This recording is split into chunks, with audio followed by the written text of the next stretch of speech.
So இந்த மாதிரி சின்ன சின்ன உதவிகள்லாம் முதல்ல செய்ய ஆரம்பிக்கிறார் சார். சின்ன சின்ன உதவிகளை அடுத்தடுத்து தொடர்ந்து செய்கிறாரு.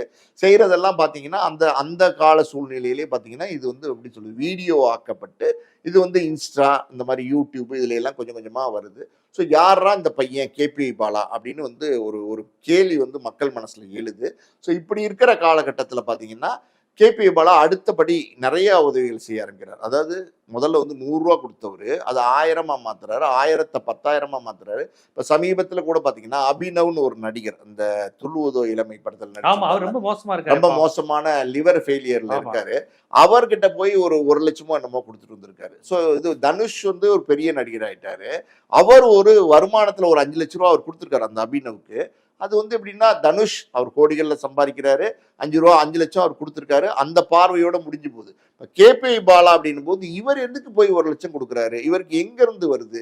யாருக்காவது உடம்பு முடியலன்னா வந்து நான் இருக்கேன் அப்படின்னு போய் நிற்கிறாரு. சரி, நீ இருக்கிறது ஓகே, நீ எல்லாருக்குமே உதவி செய்யணும்னு நினைக்கிறது ஓகே. இந்த நாட்டில் இருக்கிற எல்லாருக்குமே நீ உதவி செஞ்சிட முடியுமா? அது முடியாதுங்கிறது வேற விஷயம். பட் உன் கண்ணுக்கு படுறவங்களுக்கு நீ உதவி செய்யணுங்கிற நல்ல எண்ணத்தோட போய் நீங்க உதவி செய்றீங்க, அதெல்லாம் ஓகே.